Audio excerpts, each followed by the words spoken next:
Bonjour à tous et bienvenue dans cette nouvelle vidéo consacrée aux prochaines extensions de Yu-Gi-Oh! Aujourd'hui, nous allons parler d'une extension qui va sortir le 12 août 2021. Je parle bien sûr de l'Aube de la Majesté. Contrairement aux précédentes extensions, je ne ferai qu'une seule et unique vidéo consacrée à l'Aube de la Majesté. En contrepartie, celle-ci sera un peu plus longue que d'habitude. Et surtout, je m'attarderai un peu plus sur l'archétype que je vais vous présenter. Nous allons donc voir ensemble un archétype que Tenchi affectionne au plus haut point. Je parle bien sûr des Gustos. L'archétype des Gustos met en avant des monstres exclusivement vent. Ces derniers sont soit des humains, représentés par le type psychique, ou des oiseaux, représentés alors par des bêtes ailées. Mais Griffon, c'est pas un oiseau. Oui, mais il a des ailes. Et en plus, Thunderbolt et Squirrel, ils sont de type tonnerre. Oui, non, mais voilà, oui, mais c'est-à-dire que, voilà. Les cartes Gusto feront leur première apparition dans Arsenal Mystérieux 5, qui sortira chez nous le 1er décembre 2011. Ah non, excusez-moi, on m'annonce dans l'oreillette qu'en réalité, cela est faux. Leur première apparition daterait du 12 août 2011 avec la force des générations, avec Gusto Codor et la plume de Guldo. Je ne sais pas s'il s'agit d'un hasard ou si Konami a bien prévu son coup, mais nous obtenons du nouveau support pour les Gusto exactement 10 ans après l'apparition de ces derniers en France. Et ça c'est beau. Les Gusto possèdent 3 grands points dans leur mécanique de jeu. Tout d'abord, il s'agit d'un archétype jouant énormément sur les invocations spéciales de ces monstres, et entre autres, depuis le deck. Il s'agirait d'un deck que l'on pourrait plus facilement associer à un deck défensif, car beaucoup de ses membres invoquent spécialement d'autres membres de l'archétype lorsqu'ils se font détruire ou envoyer au cimetière. Et cela permet d'entraîner le premier gros point de stratégie de ce deck, je parle bien sûr de la boucle. Une démonstration vaut 1000 mots, la boucle fonctionne principalement grâce aux monstres Gusto Guldo, Gusto Egul et Gusto Winda. La particularité de ces 3 monstres est qu'ils forment à eux 3 une boucle. Lorsque Guldo se fait détruire et envoyer au cimetière, il permet d'invoquer Egul, qui à son tour, lorsqu'il se fera détruire et envoyer au cimetière, invoquera Winda. Winda permettant alors, lors de sa destruction et son envoi au cimetière, d'invoquer Guldo. Et ainsi de suite. Naturellement, ces 3 monstres ne fonctionnent pas que entre eux. Il est également possible d'invoquer d'autres monstres avec justement leurs propres effets. Si cela vous intéresse, voici un petit tableau de synthèse sur les monstres invocables grâce à l'effet de chaque monstre Gusto, ici présent dans la première colonne. Ça en fait beaucoup. Ainsi, on peut constater que Winda, par exemple, permet d'invoquer 4 monstres, Egul, Guldo, Squirrel et Falco. Alors que Falco, lui, peut invoquer littéralement tous les monstres de l'archétype, lui-même compris. Il y a juste quelques autres monstres qui permettent d'invoquer également spécialement d'autres monstres Gusto, mais pas de la même façon. Nous avons par exemple Windar. Lorsque lui détruit un monstre de l'adversaire au combat, il permet d'invoquer spécialement un monstre Gusto depuis notre cimetière. Codor, qui lui, quand il détruit un monstre, permet d'invoquer depuis notre deck. Griffon, qui permet d'invoquer spécialement depuis notre deck lorsque celui-ci se fait envoyer de notre main au cimetière. Pilika, qui lorsqu'elle se fait invoquer, normal ou spécial, permet d'invoquer un monstre synthoniseur vent depuis notre cimetière sur notre terrain. De par la nature des Gusto et de la boucle vue précédemment, il est essentiel d'avoir un moyen de récupérer les monstres nécessaires à notre boucle directement dans notre deck. Et cela est le deuxième gros point de stratégie de ce deck. J'ai nommé le recyclage. De nombreuses cartes de l'archétype permettent justement de récupérer directement de notre cimetière à notre deck plusieurs cartes Gusto. Il y a entre autres Prière Gusto qui permet de récupérer 2 monstres Gusto du cimetière directement dans notre deck et d'en invoquer un 3e du cimetière. Tourbillon de Gusto permettant également de récupérer 2 monstres Gusto de notre cimetière dans notre deck et d'invoquer depuis notre deck directement un monstre Gusto. Contact Gusto permettant toujours de récupérer 2 monstres Gusto du cimetière dans notre deck et de détruire une carte de notre adversaire. Kaam, permettant de récupérer 2 monstres Gusto de notre cimetière dans notre deck pour piocher une carte. Et enfin Musto, permettant de récupérer un monstre Gusto et d'annuler l'effet d'un monstre de l'adversaire qui est actuellement face recto. Enfin, les Gusto jouent énormément sur l'invocation de ces monstres synchro, l'objectif étant de les invoquer le plus rapidement possible. Il y a pour le moment 4 monstres synchro dans l'archétype.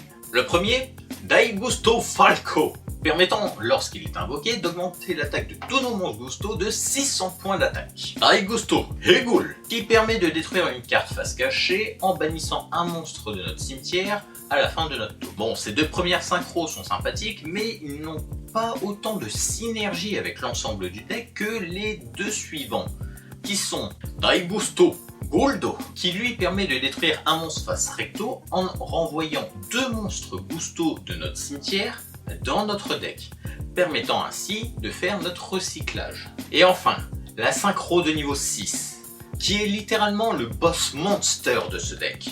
J'ai nommé Freeze.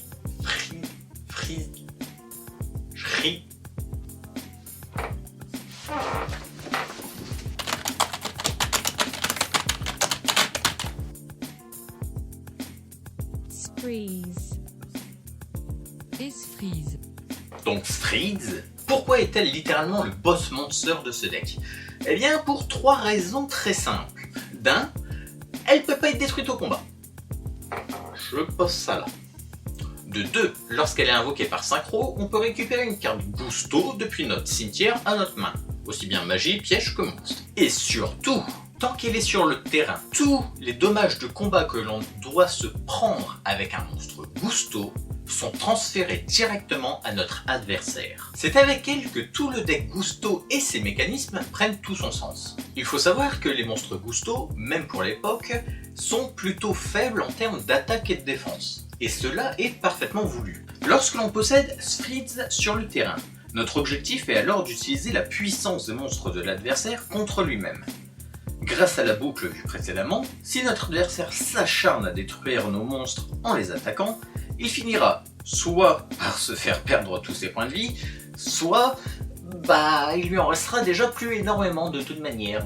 Bon, ce scénario ne fonctionne que si notre adversaire est un idiot, ou si on l'a forcé un petit peu à faire cela, avec par exemple une carte comme Féru de bataille. Plus généralement, ce sera nous qui ouvrirons les hostilités, en réalisant des attaques kamikazes avec nos petits monstres. C'est là que l'on va utiliser une partie de la boucle vue précédemment. L'inconvénient, c'est que l'on perd néanmoins la 3e partie de la boucle, car notre monstre doit être détruit par un monstre attaquant de l'adversaire, et c'est donc notre adversaire qui doit le détruire au combat, et pas nous qui le faisons se suicider quoi. Néanmoins, avec respectivement 500 d'attaque, 200 d'attaque, 1000 d'attaque, si notre adversaire possède un monstre avec 3000 d'attaque, on lui inflige respectivement 2500, puis 2800, puis 2000, et enfin 1000, parce que oui, n'oublions pas, Freeze, elle peut aussi attaquer sans crainte, en plus elle peut pas être détruite au combat. Et cela nous fait donc un total de 8300 points de dégâts. Oui, juste avec Freeze et Guldo, on peut tuer notre adversaire en un tour. Et en plus, pour la sécurité, on peut rajouter une petite tempête de poussière Gusto pour être vraiment sûr que notre adversaire ne puisse rien faire contre nous. Bon, ça c'est face à un monstre qui a 3000 d'attaque. Imaginez maintenant face à mon superbe roi des crânes serviteurs avec ses 12 000 points d'attaque. C'est un peu plus radical. Non! Ce n'est pas grave. À mon prochain tour, mon roi des crânes serviteurs va t'anéantir. J'avoue, je me suis un peu déçu. D'habitude, j'arrive à atteindre les 12 000 easy, mais là, je sais pas, je l'ai pas senti. Oh non, t'as pas le droit de faire ça. Montre la mort, tu vois. À son adversaire avant qu'elle arrive, tu vois. Bon, Non! vas-y, gueule, un truc. Non, pas l'attaque des piafs. Yana! Ça fait mal. Ouais, mes crânes serviteurs se font juste laminer par les piafs. C'est moche quand même. Le meilleur moyen pour contrer le deck Gusto, c'est soit d'annuler les effets de Spirit, ou alors s'en débarrasser le plus rapidement possible avec un petit coup de Regeki ou ce genre de choses par exemple. Autre solution, c'est de jouer plutôt le défensif. Dans le sens que si nos monstres sont en position de défense, l'avantage c'est que ces monstres à lui ne peuvent pas être détruits au combat face à nos monstres qui sont en défense. On endigue ainsi la boucle avant qu'elle ne puisse vraiment se réaliser pour éviter de se prendre encore plus de dommages. Parlons de quelque chose qu'on a rarement vraiment abordé sur cette chaîne.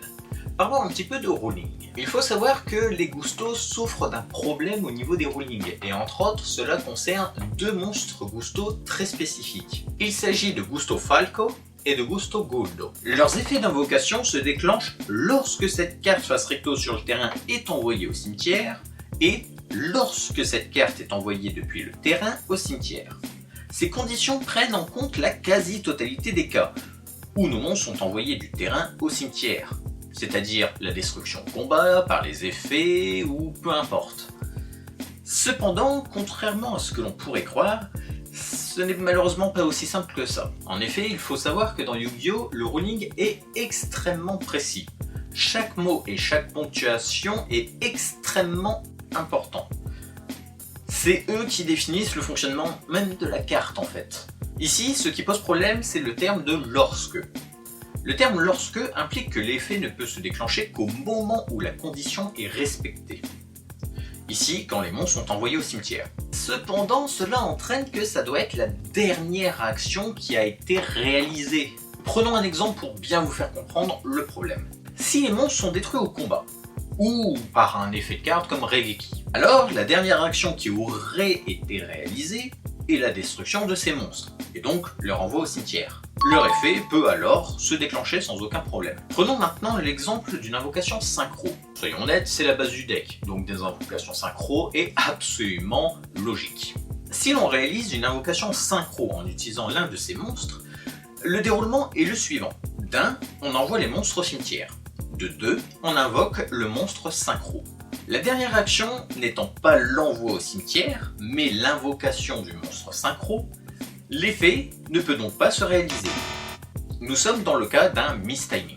On a littéralement loupé le timing permettant l'activation de l'effet et donc l'invocation spéciale de nos monstres. Et cela est très gênant car pour un deck dont l'objectif est d'invoquer par synchro nos monstres, rater le timing des monstres syntoniseurs quand on les utilise pour une invocation synchro, on est d'accord, c'est un peu bizarre. Bon, il faut espérer que Konami, lors de la réédition des arsenals mystérieux qu'ils ont eux-mêmes annoncé, qu'un petit errata voit le jour pour ces deux monstres, permettant de transformer le lorsque cette carte a si cette carte, permettant donc de faire disparaître ce mistiming. Cette longue présentation étant enfin terminée, parlons maintenant des nouveaux supports qui arrivent dans l'Aube de la Majesté. Et ce n'est pas moins de 3 nouvelles cartes qui vont venir avec cette extension. Gusto, Vedir. Un petit monstre syntoniseur bête ailée, 600 d'attaque, 1000 de défense, d'attribut vent, de niveau 3. Son effet est le suivant. Si un ou plusieurs monstres Gusto sont détruits au combat, on peut invoquer spécialement cette carte depuis notre main. Si cette carte est invoquée, normalement ou spécialement, on peut envoyer un monstre Gusto de notre deck au cimetière et invoquer spécialement un monstre Gusto depuis notre main. Chaque effet ne pouvant être utilisé qu'une seule fois par tour. Ce monstre est idéal pour accélérer les invocations synchro. D'un, il s'invoque spécialement très facilement, et en plus, il permet d'invoquer spécialement un autre monstre de notre main Gusto. De plus, il permet d'envoyer un monstre Gusto du deck au cimetière, permettant ainsi de pouvoir jouer facilement avec l'effet de Pilika, qui, lorsqu'elle est invoquée aussi bien normalement que spécialement, permet d'invoquer spécialement un monstre syntoniseur vent, entre autres un Gusto, depuis le cimetière. Bon, il est joué en position de défense et ses effets sont annulés, donnant accès alors à Sfrids avec un cadeau en plus, un certain Guldo. Et cela n'est bien sûr qu'une des nombreuses stratégies que l'on pourra mettre en place avec lui. Je ne vais pas tout détailler, ça serait vous spoiler. Bref, il va bien booster le deck. 4 monstres synchro, c'est tellement faible.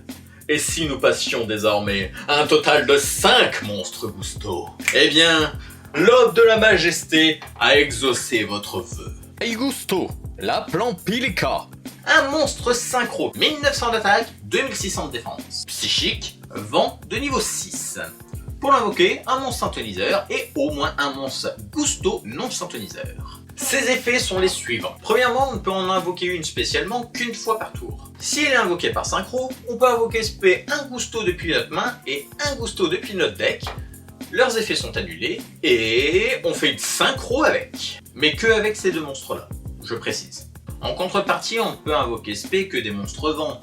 Oh là là, Qu'est-ce que ça pénalise le deck? Et enfin, l'effet qui nous intéresse également pas mal, tant qu'il est sur le terrain, notre adversaire ne peut plus cibler avec des effets de cartes les monstres synchro ou gusto excepté elle-même. Pour le coup, ce monstre a vraiment un objectif de défense. Et surtout, permettre de protéger notre Fritz du ciblage, et nos autres monstres synchro naturellement. En plus, elle permet d'invoquer 2 monstres gusto, de faire une invocation synchro en les utilisant. C'est plutôt pas mal. Par exemple, on peut très bien invoquer notre Vétère.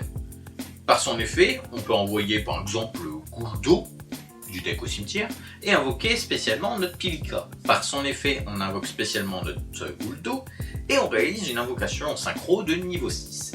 Trot, note, rapprend Pilica. Par son effet, on pourra invoquer alors un Gusto depuis notre main et un Gusto depuis notre deck. Ici, l'objectif, ça sera d'avoir un Gusto synthoniseur et un Gusto non synthoniseur, et dont la somme de leur niveau forme 6. Ainsi, on peut réaliser une synchro 6, notre cher Fritz. On se retrouve alors avec une protection supplémentaire pour notre Fritz, plutôt gratuitement, et en plus un monstre supplémentaire. Parlons maintenant de la dernière carte, qui est pour moi l'une des meilleures. Une nouvelle magie d'équipement, le vent arrière Gusto.